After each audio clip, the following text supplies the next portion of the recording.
Hey, what's going on guys, c'est Anes et bienvenue dans cette nouvelle vidéo dans laquelle on va voir la solution du challenge Brooklyn 99. Donc this is a room aimed for beginners, beginners level hackers, but anyone can try to hack this box. Donc ici on est sur un CTF pour débutants qu'on voit ici, difficulty easy. Et l'objectif, c'est tout simplement de trouver les deux flags, le flag user et le flag root. La première chose à faire, comme d'habitude, c'est de se connecter au réseau VPN de TryHackMe en utilisant votre fichier de configuration que vous pouvez télécharger depuis votre link access. Donc ici, c'est votre dashboard qui va vous donner l'accès à votre fichier de configuration et vous pouvez le télécharger en cliquant sur Download My Configuration File. Ensuite, vous pouvez lancer directement la machine cible et vous pouvez étendre la durée de l'activation de cette machine jusqu'à 2 heures sur le plan gratuit de TryHackMe.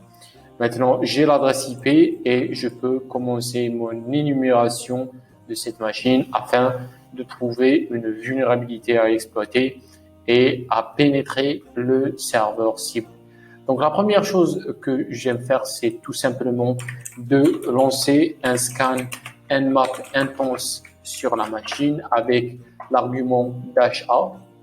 Donc, ça, c'est un scan intense de Nmap. Ensuite, je vais sur le navigateur et coller l'adresse IP et voir s'il y a un serveur web sur la machine. Comme vous voyez, on a un serveur web très simple, une image de Brooklyn 99. Je pense que c'est un movie, c'est un film.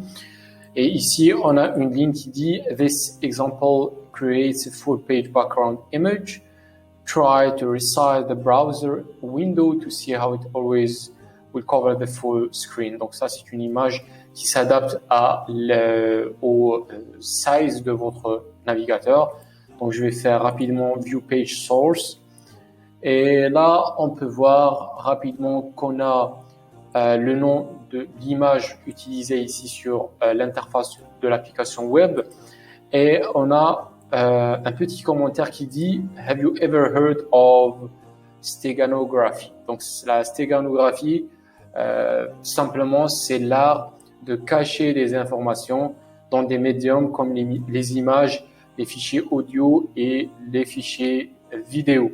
Donc ce que je vais faire, c'est tout simplement, le premier réflexe, c'est d'essayer de télécharger l'image depuis le serveur. Donc je vais prendre ce lien et le coller ici. Donc ça, c'est l'image originale utilisée.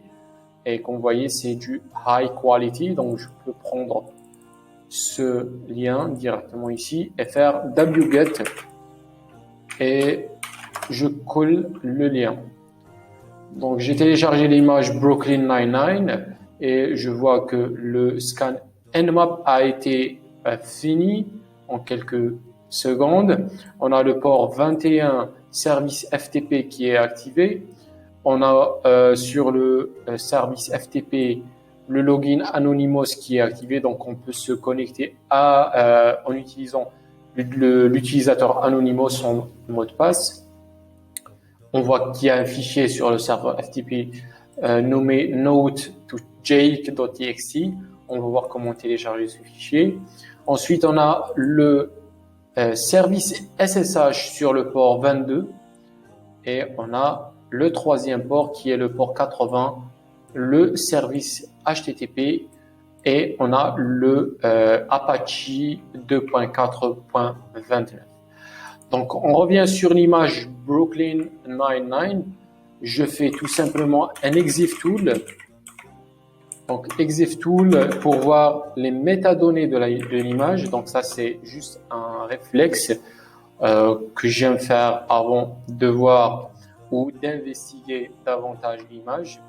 Ensuite, je vais rapidement sur Google et je vais utiliser un service de stéganographie qui va m'aider à décoder l'image dans le but de révéler les informations qui peuvent être cachées sur ces images.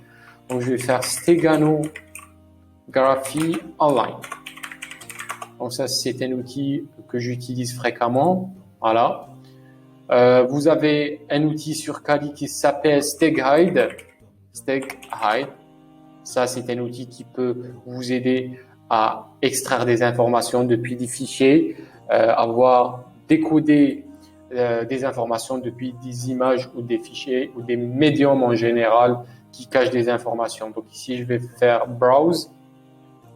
Et là, je vais choisir Brooklyn Nine-Nine. Voilà. Et je clique Decode. Et je check rapidement s'il y a des informations cachées sur cette image, mais apparemment, il n'y en a pas. Et là, je pense que c'est un faux piste, voilà. Une faux piste et instantanément, je dois changer de stratégie. Et là, je vais choisir le FTP. Donc, je vais énumérer le service FTP vu que l'image ne contient pas d'informations sensibles. J'ai suivi cette stratégie parce que j'ai eu ce commentaire ici qui dit « Have you ever heard of steganography ?» Mais c'est pas grave, je peux aller sur le FTP et je vais entrer l'adresse IP de la machine. Il va demander un utilisateur, donc je vais faire Anonymous. Le mot de passe, j'appuie sur Entrée et vous voyez que c'est Login Successful. Donc j'ai réussi à me loguer sur le service FTP. Je vais faire maintenant LS et voici le fichier que je vais télécharger sur la machine. Voilà, copier et pour télécharger, j'utilise la commande get, le nom de fichier, super. Donc moi je vais sortir et faire cut note to Jake. Et là, la note me dit from Ami. Donc, Ami, peut-être c'est un utilisateur sur le serveur. Jake, please change your password. Donc, Jake, c'est peut-être un autre utilisateur sur le serveur, fort probable. It is too weak and Holt will be mad. Donc, Holt, c'est un autre utilisateur. Donc, on a 3 utilisateurs potentiellement sur le serveur. Ami, Jake et Holt. Holt will be mad if someone hacks into the 9. Donc, on sait que Jake, il a un mot de passe qui est fragile et du coup, je vais essayer de brute forcer le mot de passe de Jake. Et cela, je vais le faire avec Hydra et je vais brute forcer le protocole SSH. Donc, la procédure est simple. Il vous suffit d'aller sur Google, comme d'habitude. Google est votre meilleur ami. Donc, on va faire Hydra Usage GitHub. Voilà. Donc, GitHub, ici, il va vous donner un tableau sur comment utiliser Hydra. Donc, voilà, c'est Hydra cheat sheet. Donc, je vais fermer cet onglet. Et là, je reviens en arrière et je choisis Hydra cheat sheet. Voilà. Donc ici, je vais trouver toutes les commandes qu'on peut utiliser avec Hydra et comment brute forcer différents services et protocoles en allant de FTP, SSH, SMB, POP3, etc. Donc notre service qu'on va brute forcer aujourd'hui, c'est le SSH et voici notre SSH. Donc je copie la commande. La première chose, c'est l'adresse IP. Donc, c'est l'adresse IP de notre machine cible 233. Notre service SSH est sur le port 22 par défaut. Ensuite, l'utilisateur qu'on veut brute forcer, c'est Jake. Et la liste de mots de passe que je vais utiliser, c'est simplement Roku. Donc, elle est localisée sur User Share World List Roku. Et je lance le brute forcing.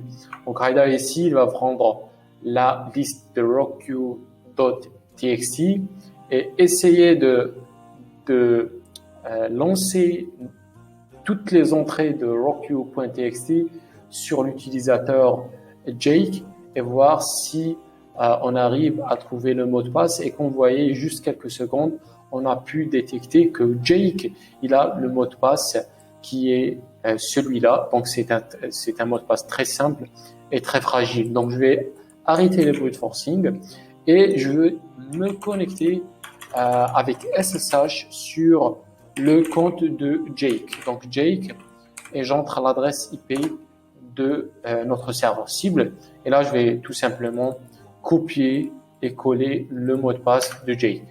Donc, l'une des astuces très importantes d'un pentester, c'est d'entrer toutes ces informations, que ce soit le résultat de Nmap ou les mots de passe, le brute forcing, tout le résultat du brute forcing des différents protocoles.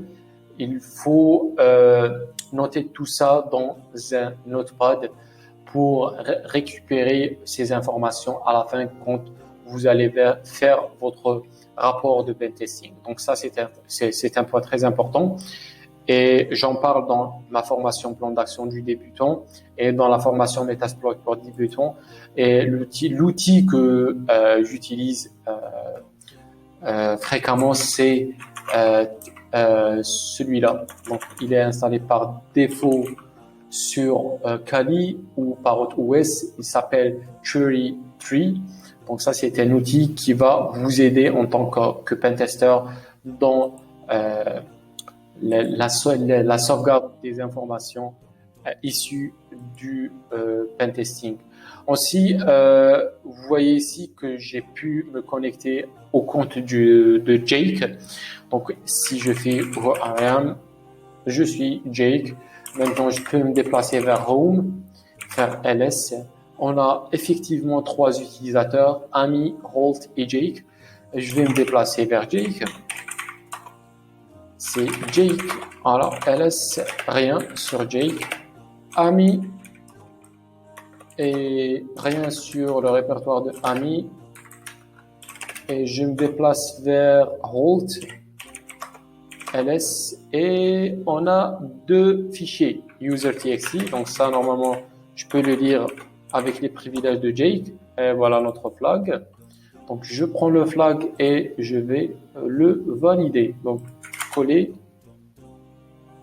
Et normalement, c'est bon. Voilà, très bien, super. Donc ça, c'est un signe de TryHackMe qui vous donne un niveau, un pourcentage, un badge qui reflète votre assiduité sur le practicing des CTF sur la plateforme. On revient ici et il nous faut un autre user flag, c'est le flag de route, le super utilisateur. Donc je vais faire clear et là je reviens un pas en arrière. Plutôt je vais checker rapidement ce qu'il y a dans nano save, donc cat nano save, permission denied. Première chose que j'ai déjà montré sur la chaîne, c'est de faire sudo -l pour voir si cet utilisateur a accès à exécuter d'autres commandes en tant que route. Et là, vous voyez qu'on a user Jake may run the following commands on Brooklyn 99. Ça, c'est la commande qui nous donne une idée plus claire sur les privilèges de cet utilisateur Jake. Donc, Jake peut utiliser cette commande ou cet outil en tant que route et sans avoir besoin d'entrer le mot de passe qu'on voit ici, all no password. Donc ça, c'est un outil d'affichage less, c'est un outil d'affichage de données, tout comme cat, sauf que less va imprimer juste une partie du fichier que vous voulez afficher. Donc tout simplement, je vais faire user bin less. Et vous voyez qu'on peut utiliser normalement cet outil, mais c'est un file name. On peut afficher le menu d'aide. Si on fait --help, voilà le menu d'aide. Du coup, on peut l'utiliser normalement. Je vais faire user bin ls et je vais entrer root et le fichier root.txt.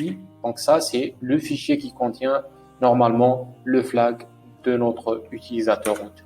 Et voilà, comme vous voyez, on a l'affichage d'une partie du fichier Creator at Society 2006. Congratulations in root in Brooklyn Nine-Nine. Here's the flag. Et voici notre flag. Enjoy. Donc voilà tout simplement comment élever les privilèges avec la commande sudo -l. On le trouve souvent dans les différents CTF, surtout les CTF destinés aux débutants. Donc j'aime toujours avoir le réflexe de faire un sudo -l. Ensuite, si ça marche pas ou si on n'a pas d'indice ou de privilège autre qui s'affiche avec la commande sudo -l ou que l'utilisateur tout simplement n'est pas dans le fichier sudoers, du coup on ne peut pas lancer cette commande. J'aime faire un scanning et trouver des fichiers avec des privilèges SUID. Souvent dans les CTF, on trouve des fichiers avec les privilèges SUID et du coup on peut élever les privilèges avec ces fichiers. Sinon, j'essaie de trouver des vulnérabilités dans le noyau du système d'exploitation. Sinon, je cherche autre chose plus avancée.